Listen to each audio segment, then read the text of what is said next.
Alright mga tol, kumusta? Eto na, road test na tayo ng ating bagong CF Moto 450 NK. Okay, bagong bili. So pupunta ako ngayon na expressway para magpakabit ng RFID.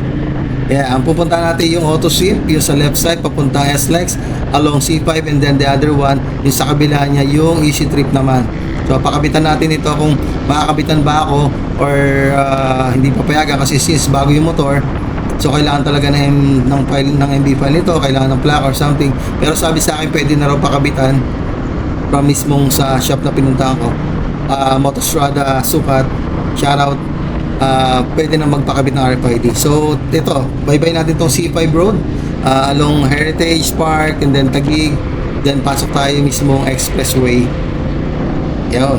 And then isama ko na rin about sa review ko sa motor na to. Since nagamit ko na to mga ilang days na rin.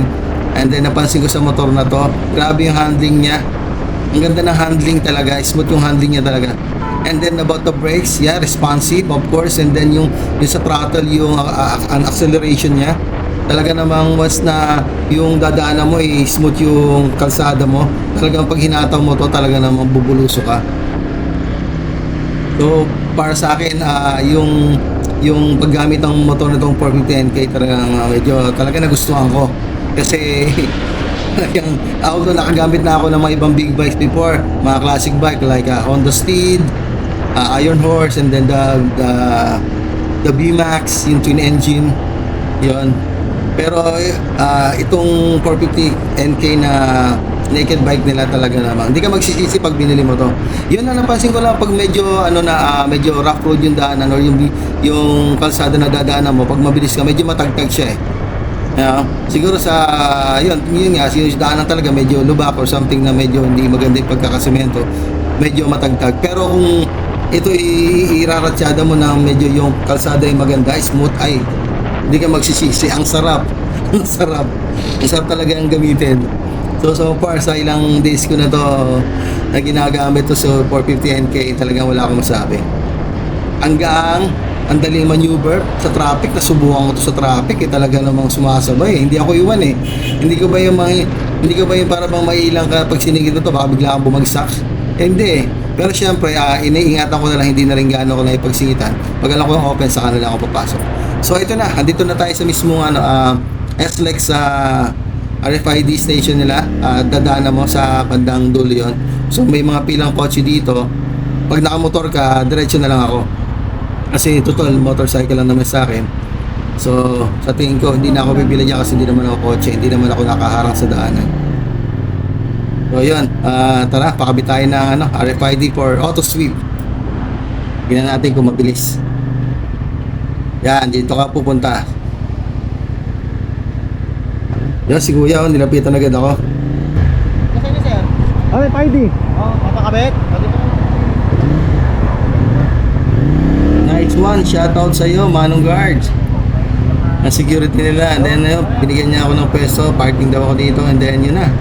So kailangan natin pumirma ng application, then magbayad tayo. Depende yung sa magkano ibibigay mo. For me, nilagay ko 500. And then konting assessment lang, then good to go ka na, kakabit na ka na ng sticker. Okay, done na ako. Auto sweep. Okay. Gaang pa yan? Magaang pa? Yeah, nice one. Meron na tayong auto sweep. Pwede na tayong dumaan dito sa expressway SLEX and naiyax. Okay, good. Smooth yung transaction ko dito sa auto sweep So pumirma lang ako ng application form. Nilagay ko lang yung model and then unit, konting signature. About sa plaka, hindi na rin gano'n nilang tinanong yon. For me, is good na rin yon. And then magbabayad ka ng payment mo para sa card. Depende kung magkano gusto mong ilagay doon. Kung 300, 500, 1,000, depends sa inyo. Okay? Shoutout sa mga nag-assist sa akin dito. Approachable nila. At maayos silang kausap. Hindi nila napabayaan yung mga customer nila dito. Kaya siguro marami nagpapa-RFID dito kasi kumbaga yung flow ba, maayos. And then si Manong Guard, nag-assist din talaga siya. Shoutout sa iyo, Manong. And then yun na, kailangan ko nang pumunta sa kabila para magpakabit naman ng auto sweep. ng Easy Trip, I think. Para sa biyahe ko sa NLEX, sa baba, Cavitex. Yan, kailangan mo yung Easy Trip para sa ganong expressway. Kasi hindi ko alam, bakit hindi pa pinag-isa, no? Dapat maganda sana, ipatupad na isa na lang. AutoShip and Easy Trip para isahan na lang talaga. Hindi na ma-hassle yung mga tao. So ayun, good to go. Lipat ako sa kabila and then papakabit naman ako ngayon ng Easy Trip. At tingnan natin kung medyo maganda rin ng flow doon or wala na. So iikot lang ako dito sa C5, may U-turn sila dito, hindi na ako papasok ng S-Lex na yan. So dito, ikot lang tayo ng konti. Then ikot lang din ulit. Other side naman niya yung Easy Trip. Okay, let's roll again. Hindi ko ba ganong niraratad kasi nasa ano pa to road type, nasa road test edition ng motor ko. So kailangan mo munang i-ano mo muna. Kailangan mo nang isanayin yung motor mo na tumakbo ng maayos. Hindi mo pwede itong rat-ratin agad Kumbaga mga tol, takbong pogi muna tayo, no? Para hindi tayo matulad sa ibang mga kamote dyan. Lalo natin mag-ride na maayos kasi maraming nagmomotor. Diba? Kung medyo balahura ka sa kalsada, hindi ka na makakaprovisyo, makasakit ka pa ng tao. Okay? Yun lang, content tips. And then about balik tayo sa motor ng 450NK. Yeah. For me, now, tingnan nyo, ang grabe yung ride. Tatry ko tong medyo bilisan ng konti. Basta doon lang ako sa 4,000 RPM lang ako. Kasi yun ang advice sa akin. Para ano lang, kahit nag-ano doon kabilis, basta doon ka lang sa flow ng 4,000. Huwag masyadong biritin. So, palo na lang tayo kasi bago pa yung motor natin So, kailangan talaga natin i-tune up ng maayos to. Ayun, iikot na lang tayo dyan. And then after nun, doon na ulit sa kabila. Tara, ride ulit.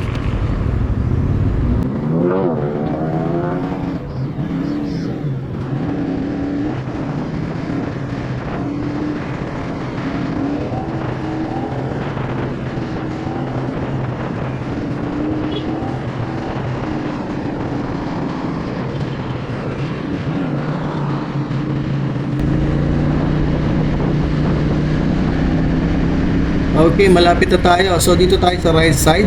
Pag kumaliwa ka kasi babalik ka ulit sa pinuntahan natin, S-Lex na yun. So dito ka sa right side. So pagdating mo dito, meron siyang dalawang way din.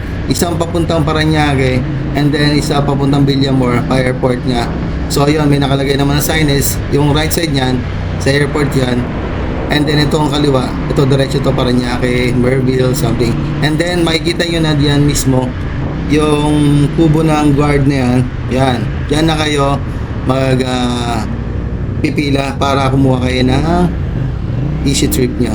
So, yun, ano ko ng guard yan. And then, yun ulit, may mga nakapilang sasakyan. So, since motor lang ako, abante na ako, doon na ako sa harapan. Ayan, punta na ako. So, try natin kung makakabitan tayo ng RFID Easy Trip here. Okay, meron din naman ako dito mga dalang documents like yung sales invoice niya. And then yung certification niya, dala ko rin siya. So kung hahanapin yan, ipapakita ko. Since bago yung motor, wala pa talaga tong MV file at wala pa tong registration pa lang yung motor ko. So tingnan natin kung anong mangyayari. Hindi katulad sa AutoShip, hindi na ako ganang hinanapan So let's go. Okay, hindi ako kinabitan dito sa Easy Trip. Oh no! Okay, iba daw yung standard Iba daw yung standard dito. So, wala tayong choice. Magkakash na lang tayo.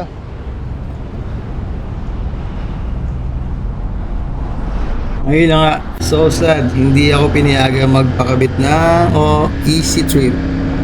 Kasi sabi sa akin wala daw MB file. And of course, talagang wala talagang MB file yan kasi bago pa lang yung motor And then talagang 4G registration pa lang siya, pinaprocess pa lang siya. So meron naman akong sales invoice certification, hindi rin nila in-honor yon. So sabi nila, ewan ko, bakit? Sa AutoSweep naman medyo mas mabilis yung transaction. Yung tinanong ko sila, sabi nila iba daw yung standard dito. So hindi na rin ako nakipag-argue. And then, kaya ako naglalakad kanina, tinanong ko yung guardia kung pwede akong bumalik na lang kasi ayoko na pumasok ng expressway. Eh since na bawal daw, and then wala, napilitan na ako, dito na ako dumaan, nag-expressway na ako. Eh meron din namang cash dito. Actually, makakadaan naman talaga yung motor. Diba? Makakadaan naman talaga siya. magagamit mo pa rin siya expressway kung nasa 400cc up ka. Eh since na mas madali sana kasi yon para dire-diretso na lang ako sa mismong toll. So since wala pang MB file, and then yun lang, wala talaga. Eto, magka-cash na lang ako para makabayad, makalabas. Iikot na lang ako papuntang Merville, then along C5 na lang. So yun, sa mga magpapakabit dyan ng mga RFID nyo, hindi talaga in-honor nila sa Easy Trip ha. Pag wala pa kayong MB file, wala pa kayong plaque or something, pag bago yung motor nyo, yun ang sabi nila doon. So sa auto sweep, medyo smooth ng dating, napayagan ako, nakabitan ako, nagpakita naman ako ng aking race, ng aking certification then something, invoice. So dito lang sa Easy Trip, iba daw talaga. So pwede naman tayo bumiyahe, wag lang malayo, since may grace period to, I think 7 days nasa batas natin ang no plate no travel policy. So antayin na lang natin yung ating plaka para maging smooth at hindi tayo mahuli sa kalsada, para maiwas huli na rin kasi medyo malaki yung penalty. Okay, so ayan, kakanan na ako dito na pa-expressway ba tuloy ako. Pasok ako ng Merville, din ikot ako ng C5. Ayan, so ayun, medyo sayang, kala ko smooth flow na eh. So sana magpaparehistro ha. Ang mga bagong motor hindi papayagang magpakaroon ng RFID card going for Easy Trip kasi wala pa kayong hinahanapan na MB pa. About sa auto sweep naman, yes, smooth naman, nakakuha ako, nakakabitan ako ng sticker. So wala, waiting na lang tayo para magkaroon ng plaka and then makakabitan ng Easy Trip kasi ano yun eh, hindi kasi pag meron kang card, less hassle yun, lalo na pag babiyahe ka ng malayuan. Tapos pag na traffic pa naman sa mismo mga toll plaza. So pag meron kang RFID, medyo smooth, dire-diretso na lang daan mo, hindi ka napipila sa mahabang pila ng cash. So yeah, yun ang suggestion ko. And then yeah, let's go, uwi na tayo at okay na, papasyal muna ako sa bahay, konting test drive muna dito, maikot ko muna. Magamit ko muna itong si 450 ko para masanay ako sa magamay ko ba yung motor.